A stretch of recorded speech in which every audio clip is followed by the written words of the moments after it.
Mais bien, chers frères, l'évangile de ce jour se termine par l'expulsion des vendeurs du temple par notre Seigneur Jésus-Christ. Vous avez fait de la maison de mon Père, qui est une maison de prière, une caverne de brigands. Exemple bien connu de sainte colère. Mais ce n'est pas de la sainte colère dont j'aimerais vous entretenir aujourd'hui, mais plutôt de la sainte paresse. J'en vois quelques-uns sourire, qui ne s'attendent pas à une caution d'un été dont le seul programme serait d'avoir les doigts de pied en éventail. Tel n'est pas ce que je qualifierais de sainte paresse. Pour le bien comprendre, il faut que nous expliquions la nature de la tentation et l'attrait que le péché exerce sur nous, et alors nous saisirons un peu mieux ce que j'entends par la sainte paresse. De la tentation, de bien chers frères, il est question et dans l'Épître et dans l'Évangile. Dans l'Épître que nous venons d'entendre, saint Paul dit en effet que celui qui croit tenir debout prenne garde de tomber. Aucune tentation ne vous atteint qui dépasse l'homme. Dieu est fidèle. Et l'Évangile de ce jour peut également être perçu à travers Jérusalem, comme une allégorie de ce qui se passe pour chacune de nos âmes, où nous sommes assiégés par le démon. Les tranchées sont creusées autour de nous, nous sommes oppressés de toutes parts. Telle est la tentation. Ayez bien en tête, mes bien chers frères, que la tentation n'est pas le péché, que ce n'est pas parce que nous sommes tentés que nous sommes coupables. Évidemment, cela nous le savons de manière théorique, mais qui n'a pas l'impression, étant obsédé parfois par des mauvaises pensées, d'être déjà habité par le mal? Ce qui fait le péché, c'est le consentement de la volonté. Et combien même vous avez des pensées récurrentes, omniprésentes, percutantes, oppressantes, qui vous assaillent de toutes parts, vous n'êtes pas pour autant coupable de quoi que ce soit, tant que votre volonté n'y a pas consenti. Cela est un point qu'il faut se rappeler bien souvent, car on a l'impression parfois d'être souillé ou d'être coupable de quelque chose par le simple fait même d'être habité par ces sollicitations démoniaques, là où la volonté pour autant n'a pas consenti. Ayez donc bien en tête que la tentation n'est pas forcément un mal, elle peut y conduire, peut même s'avérer être un bien et glorifier le Seigneur si nous y résistons et si nous triomphons. De ce point, mes bien chers frères, saisissez bien ce que sont les portes d'entrée du démon dans notre âme. Ce que saint Jean appelle, dans son épître, la triple concupiscence. Ce sont les moyens les plus habituels que le démon déploie pour essayer de nous attirer au mal. Ces portes d'entrée sont les moyens d'accès par lesquels il essaye le plus souvent de faire flancher notre volonté et de l'attirer de pervers des desseins coupables.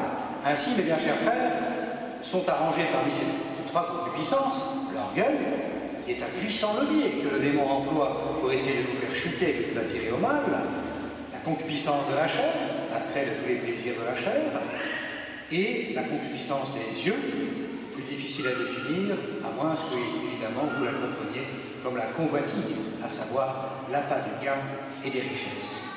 Et à travers ces trois portes d'entrée, le démon essaye très souvent de nous attirer au mal par des sollicitations. Ayez donc en tête que ce n'est pas parce que nous sommes sollicités à pécher que d'ores et déjà nous avons péché, et que nous pouvons d'autant mieux résister à la tentation que nous sommes vigilants sur ces portes d'entrée en les barricadant et en les tenant avec sûreté. J'attire surtout votre attention sur une sorte d'attrait habituellement déployé par le malheur pour nous entraîner au péché. Le démon est rusé, maître et prince du mensonge. Il nous fait croire le plus souvent, et qui n'a pas éprouvé cela, que le péché est tellement plus facile à mettre en œuvre que la vertu. Je suis fatigué de faire le bien. Allez, je me laisse aller à une petite extravagance que j'irai confesser prochainement. Ainsi, nous fait-il croire que le mensonge est parfois la solution la plus simple, la plus expéditive, plutôt que de devoir donner des explications.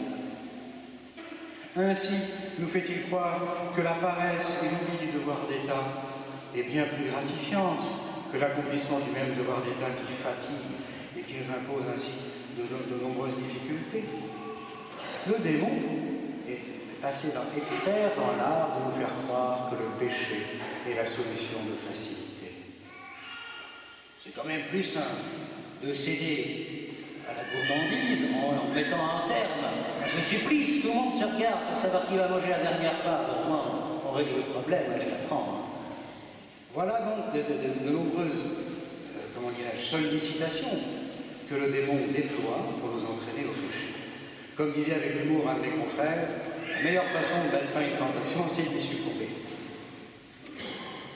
Eh bien, chers frères, c'est de l'humour, je précise. Telle n'est pas la réalité, figurez-vous. Et pour autant, nous avons bien souvent l'impression que le péché est plus facile à mettre en œuvre, demande moins d'énergie à être accompli que la vertu. Il n'en est rien.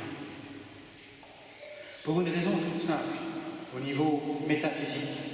Le bien est une plénitude de l'être. Lorsque nous accomplissons une bonne action, nous enrichissons notre être. Le mal est un non-être. Pour pouvoir lui donner de la consistance, cela demande beaucoup plus d'énergie. Puisqu'il ne se tient pas de lui-même dans l'être, il ne se greffe pas de lui-même à l'être.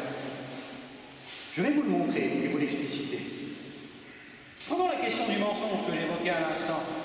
Est-ce vraiment la solution de facilité que de mentir, lorsque l'on voit dans quel traquenard cela nous emmène, dans quel méandre d'astucie cela nous force à entrer? Parce qu'il faut tenir le mensonge après. Et qui n'a pas expérimenté cela, de se rendre compte, des mois après avoir raconté un crack à des amis, que nous sommes obligés de tenir la version officiellement donnée? Ah oui, ça ne faut pas que je me fasse prendre. Et donc cela nécessite une sollicitude, une attention toute spéciale pour ne pas être pointé du doigt comme un menteur. Là encore, cela nécessite de l'énergie que le bien, la pratique du bien, ne demande pas. L'exemple est encore plus flagrant avec la rancune ou la vengeance. Ceux qui sont tenaillés par ces pensées vampirisantes qui nous gangrènent savent très bien qu'on déploie une énergie considérable à faire en sorte de continuer à détester la personne qui nous exécrons tant. Il serait tellement plus simple et tellement moins coûteux en temps et en énergie que de pardonner et de passer au... Mais non! Je me suis posé dans la position de la personne scandalisée. Si je commence à me raisonner, c'est que le scandale n'était pas si flagrant. Donc je suis obligé de rester dans cette position, cette posture, qui nécessite une énergie considérable. Dès que j'entends parler de cette personne, il faut que je manifeste ma réprobation, que je fasse sentir qu'elle me pèse, elle m'agace. Cela demande une énergie considérable. Je suis bien trop paresseux pour pécher. Retenez bien ce principe. Et nous commençons à entrevoir ce qu'est la sainte paresse. Autre exemple, mes bien chers frères, ceux qui rentrent dans des doubles vies, cela demande une énergie considérable que de devoir tenir comme ça une façade, d'avoir l'air de sépulcre blanchi, tout propre à l'extérieur, alors que l'intérieur c'est de la pourriture. Il serait tellement plus simple de couper les amarres avec le lys, mais non. On préfère s'attacher à ce désordre, et pour ce faire, on déploie une énergie considérable. Si simplement la sainte paresse pouvait sévir, je suis trop paresseux pour m'adonner à ce genre de sport. Voilà, mes bien chers frères, bon nombre de cas que nous pourrions multiplier à foison qui manifestent que le péché nécessite beaucoup plus d'énergie à être mise en œuvre que la vertu. Je parle de l'énergie antécédente à l'action, c'est-à-dire celle qu'il faut déployer pour pouvoir agir. Mais prenez en considération les conséquences de l'acte. Qui fait la litanie de ces bonnes actions? À part peut-être quelques femmes, imbues de lui-même, qui se rappellerait encore les largesses et les services qu'il aurait rendus il y a quelques années. Personne. À l'inverse, le mal que nous avons accompli dans notre vie, combien même il est pardonné, nous tenaille, nous y repensons. Là encore, c'est une gangrène. Là encore, un déploiement d'énergie et de temps. Combien même le péché est pardonné. Et nous avons tous en tête, peut-être pas tout le temps, évidemment, on continue à vivre, mais de temps à autre, justement, ces faiblesses de notre passé. Et voilà qu'après coup, le péché prend beaucoup de temps, là encore, et d'énergie. Combien même il est pardonné. Prenez l'exemple de la colère. Là encore, exemple caractéristique où le démon nous fait miroiter que c'est beaucoup plus expéditif, on va vite trancher dans le vif, que d'expliquer ces quatre vérités à cet abruti de voisin.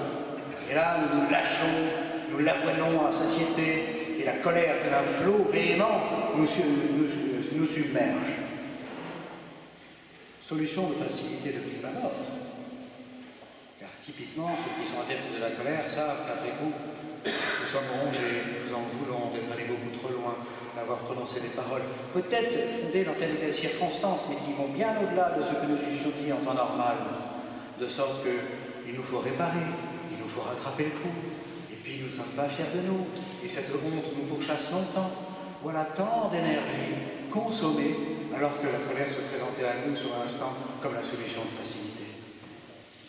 Il en va ainsi, mes bien chers frères, de bon nombre de péchés. J'évoquais la paresse tout à l'heure. Qui n'a pas éprouvé à la fin de ses vacances comme un sentiment d'amertume? Certes, je me suis reposé, mais je n'ai pas fait tout ce que j'aurais dû faire. Et cette pensée-là, ce n'est pas la dernière minute des vacances qu'elle commence à nous ronger, à nous tenailler. Ce sont les derniers jours, voire même la dernière semaine. Oh là là, quand je vois tout ce que j'ai à faire pour la rentrée. Et là, la dernière semaine est fichue, alors qu'il y suffit que petit à petit, nous accomplissions notre devoir d'État, que nous fassions ce que nous avions à faire, pour que justement ces derniers jours de vacances soient goûtés en toute plénitude, savourés. Là encore, la paresse gangrène nous fait perdre du temps, en fin de compte, et nous ronge intérieurement. Que d'énergie dépensée pour le péché. Je suis bien trop paresseux pour le péché. Eh bien, chers frères, retenez cet axiome.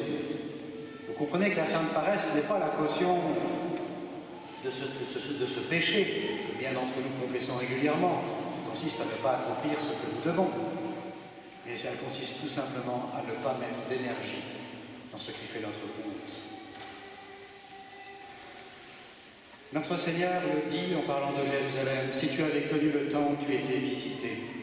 Le Seigneur nous visite au moment de la tentation. Ah non, c'est le démon qui nous visite, c'est lui qui nous assaille. Non, non, non, le Seigneur nous visite. Car il est présent en nous, se délectant des efforts que nous faisons pour y rester fidèles. Comprenons bien alors, une fois que nous avons démystifié les artifices que le démon déploie pour nous entraîner dans le vice, combien il est si facile de résister au péché. Car je suis bien trop paresseux pour pécher et bien trop attaché à notre Seigneur pour lui faire de la peine. Tâchez de vous en souvenir la prochaine fois, d'ici quelques minutes ou quelques heures, que le malin viendra vous assaillir à nouveau. Effectivement, vous êtes trop paresseux pour pécher et désireux de suivre notre Seigneur. Ainsi soit-il. Au nom du Père et du Fils et du Saint-Esprit, ainsi soit-il.